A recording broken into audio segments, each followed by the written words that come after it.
A gente vai falar desse negócio de Singapura aí, que inclusive saiu uma notícia esses dias aí falando lá de Singapura. É que o Bernie Ecclestone fez um documentário e aí ele soltou umas coisinhas que... Não, já vamos falar agora. O que acontece? Explica pro pessoal o que aconteceu em 2008 em Singapura com o Nelsinho Piquet. E aí daí a gente dá a sequência, porque aquele ano, mais uma vez, a FIA roubou a gente e o Massa era para ter sido campeão.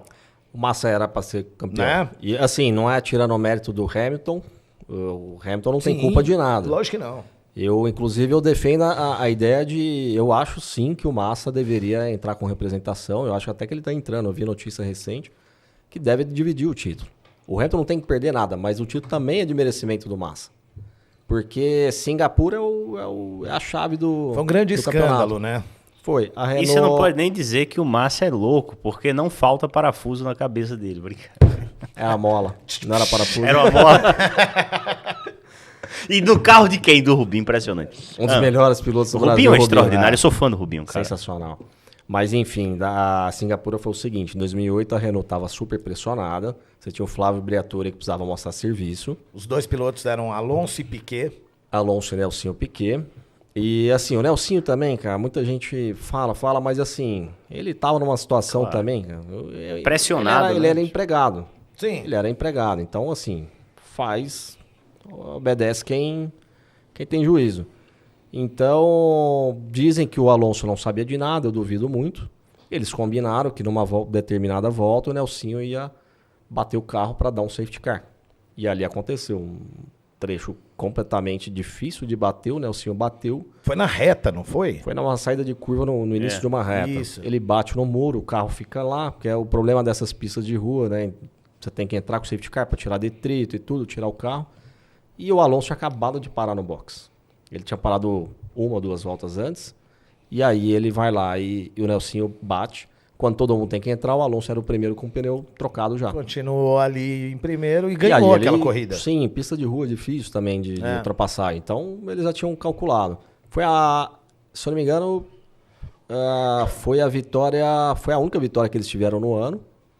E aí o que acontece? Quando ele bate e todo mundo vem pro box, o Alonso já tinha parado, foi quando teve o pit stop desastroso da Ferrari. Que é da mangueira? Da mangueira que ficou presa no carro, e aí ele perdeu tempo. O Massa liderava a corrida até o Nelsinho bater.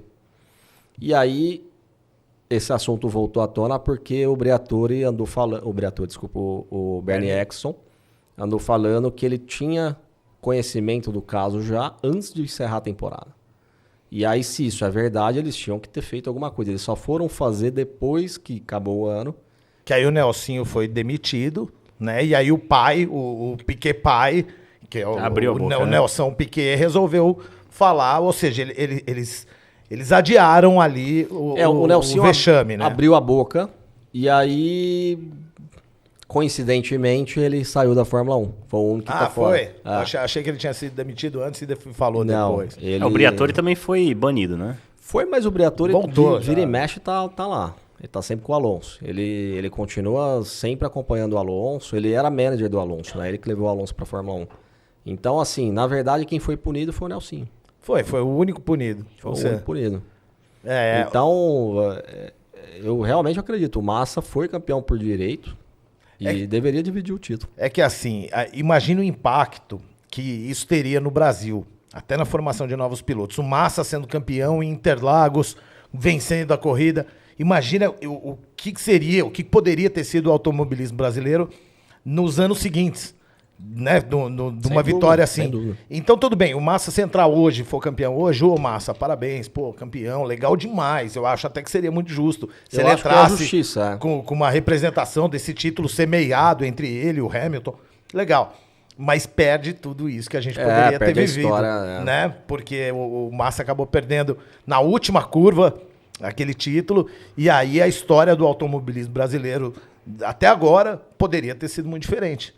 Cara, duas perguntas. A primeira, pra gente não sair desse tema, levando em consideração que hoje é muito mais difícil de pilotar do que há 10, 20, 30 anos, o Hamilton é o maior piloto de todos os tempos?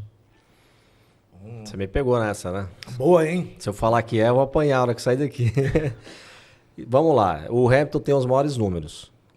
Eu acho que é discutível você falar, por exemplo, o Senna no auge com o Hamilton no auge. Eu acho que é difícil fazer essa comparação, é discutível. Mas cada um tem seus pontos fortes e tudo. Mas com tudo que ele conquistou, o Hamilton, com toda a carreira longa que ele teve, que o Ayrton não teve essa chance, com o que ele representa fora do esporte, para mim ele é o maior da história, sem dúvida.